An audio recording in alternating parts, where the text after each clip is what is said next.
the ultimate ski destination. Alright, peeps. Frank here is being pretty active, so I figured I'd film while I'm listening to the Stradman's Motivational Speech. I don't know. Have a listen in the background while you enjoy Frank there. He'll be going back and forth. Very spur of the moment that one of the guys I work with directly is getting paid more than me. Now, since day one, I've been constantly taking projects off his workload because he can't finish them, and my bosses know that I can. So when I find out that he's being paid more than me in typical millennial fashion, that's an injustice, and I need to do something about it.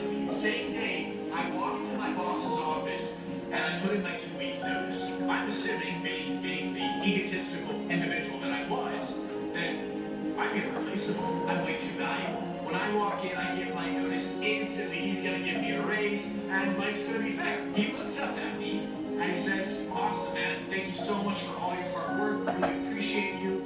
If there's anything you need in the future, let us know." I learned a lot of things in that moment. First off, everyone's replaceable. Employees are expendable, and maybe I wasn't as good at my job as I thought I was. I mean, there was 200 people in line who would take that job in an instant, and fast forward 2 weeks later, I didn't have a job. I couldn't pay my rent, so I had to move out. So being the bright 23-year-old I was at this time, I decide that I'm going to pursue YouTube full time.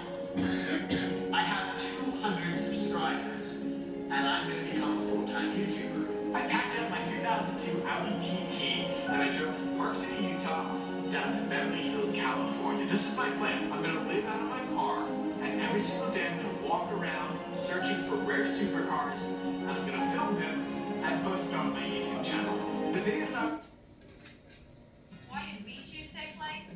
Driving around is how we get our baby to sleep. So when our windshield cracked, we trusted the experts. They focus on our safety, so we can focus on this little guy. Safe Light Replace. The videos I was filming were kind of sort of boring.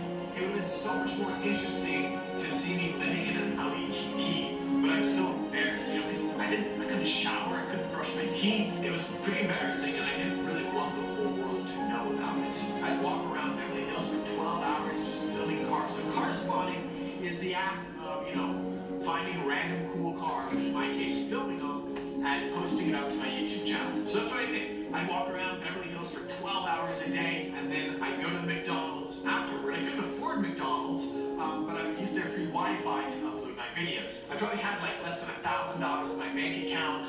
Must have been making anywhere from $5 to $7 on YouTube AdSense, because gas was so expensive that when you have an income of $5 to $7 a day, if you're driving 30 miles, your profit margins are going to be cut in half. I go to the grocery store, I get a loaf of bread, I get peanut butter, I get honey, and that's what I would eat every single day. I couldn't afford water, but I could afford the off-brand cola because that was cheaper. I lived in the car for 50 days. One night I'm walking out of McDonald's out to my Audi TT after uploading a video, and the car won't start. I sit there for maybe 5-10 seconds, try to crank it again, car won't start. I sit there for 30 minutes, crank it again, car won't start. It's not a battery issue. I wish it was a battery issue, that would have been easy. The car needed a new fuel pump. Now it's 11 o'clock, midnight, and my car is broken down.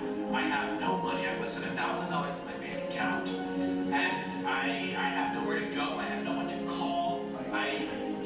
I'm stuck. I don't know what to do.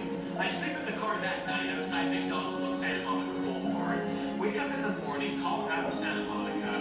They quote me a new fuel pump is going to be $1,200. I don't even have $1,000 in my bank account. I remember that first night sleeping in my bed out at 4 a.m. and just losing control of my emotions. I was so mad. I hated myself. And I couldn't stop telling myself what a loser, what a failure I was. I had a degree in accounting and finance, I had a good upbringing, and here I am, living out of my dead Audi TT, making $5 a day, filming stupid YouTube videos.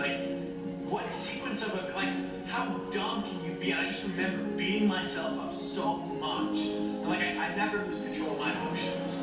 But I remember just sobbing and telling myself what a loser I was. My mom offered to bail me out. She offered to pay for the fuel pump. You know, I paid her back, she said.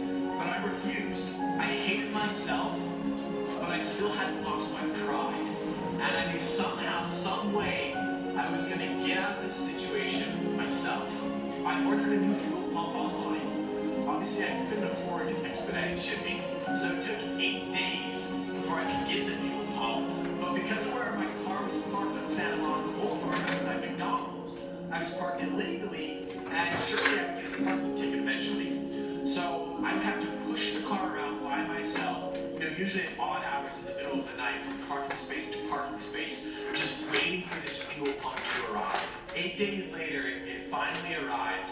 I had to take a bus ride 3 hours into downtown Los Angeles because when you're living in your car, you can't ship a fuel pump to the 2002 Audi TT on Santa Monica Boulevard. Like, they don't do that. So I take this bus ride to the UPS depot to pick it up. I remember getting back to my Audi TT, and I was like a surgeon. Like, I changed that fuel pump. Took maybe 45 minutes. I had a screwdriver and a hammer. And I remember getting ready to crank the car, and I was like so nervous because if the car didn't start, I didn't know what I was gonna do. It started. I like, even to this, like, I have never been so excited in my entire life. The Audi's fixed at this point, but I have to reevaluate. You know, being a YouTuber full time, I failed. It wasn't gonna happen. Eventually, I got another job back home in Bend, Oregon, night auditor working for a fancy hotel once again. I worked 11 p.m. to 7 a.m., so I worked the graveyard shift. I didn't work with anybody, and I was just super, super lonely. I had no friends, no social life. I hated it. I hated myself even more. It was more miserable than when I was living in my car, because at least when I was living in my car, like, I was pursuing a dream, whereas now I had failed, and I was making $14 an hour. So, quick summary, I was making $17 an hour. I quit that job because I felt like I wasn't being paid enough. I lived in my Audi TT for 58 days. Now I worked a new job that I hated, the graveyard shift, 11 p.m. to 7 a.m., making $14 an hour. I was definitely moving in the right direction. I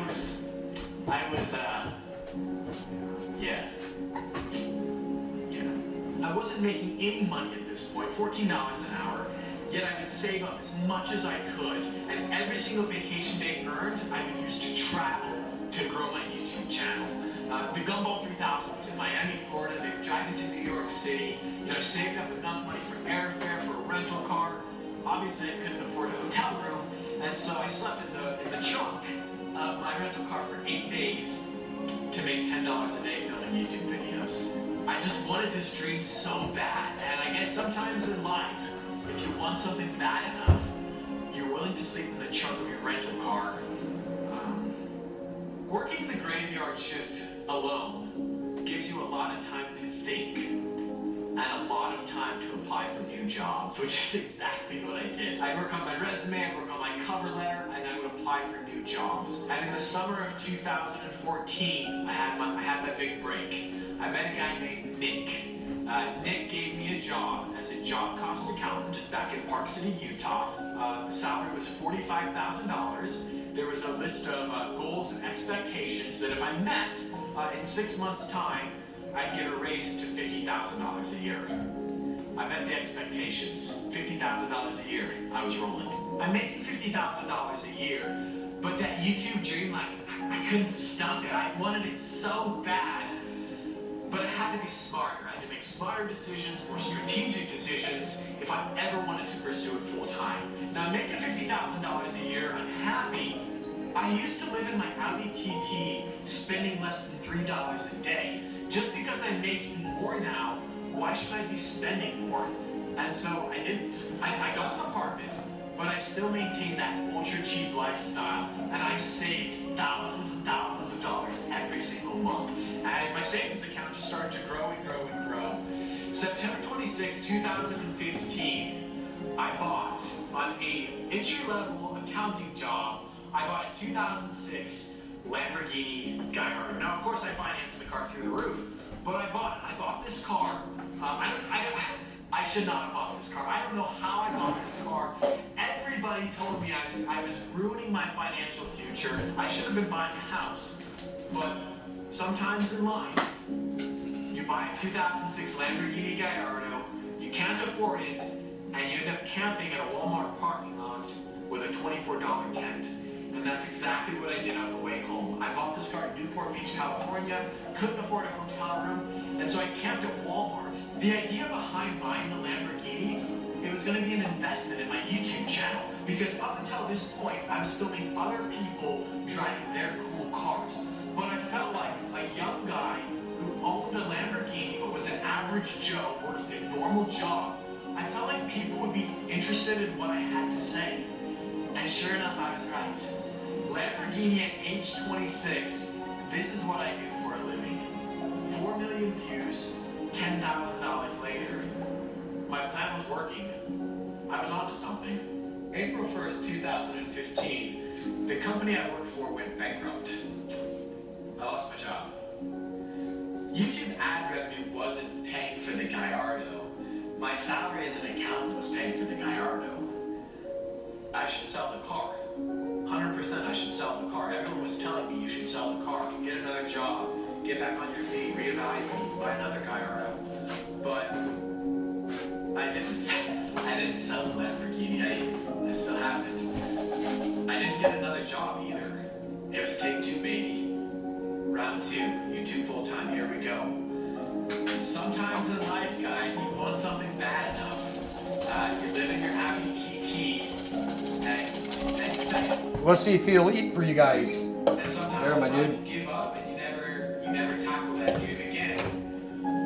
But sometimes in life, you don't give up. And you don't sell a Lamborghini. And it's round two, baby. And that's what I did. Round two. Round two is going to be different. Round two is going to be smarter. And I wasn't going to fail. I had no idea what I was doing. My foundation, my job, which was paying for the Gallardo, was gone. YouTube ad revenue barely covered the car payments. I just started filming every single day. I love cars, and I felt like I could share my passion, and I could connect with people. And I would share my successes and my failures, and I got so much hate, and people were rooting for me to fail. People wanted to see me fail. And I think that was extra motivation to succeed. I traveled the world chasing the most exclusive cars that no one had filmed and no one had seen. I had to separate myself from everybody else. I had to find a way for people to find me, and I would travel to the ends of the earth to do it. I went to Dubai with my two best friends. I ran the Great Wall in China. I did donuts with a Christmas tree on top of the Lamborghini. I jumped out of an airplane twice. I flew to Hong Kong for 20 hours. I gained 1,200,000 subscribers and over 250 million views. Sometimes in life, when everyone's telling you that you can't do it, go prove it wrong. Sometimes in life, you want something really bad. How far are you willing to go? Are you willing to push your dead Audi TT around the streets of Beverly Hills to pursue a dream?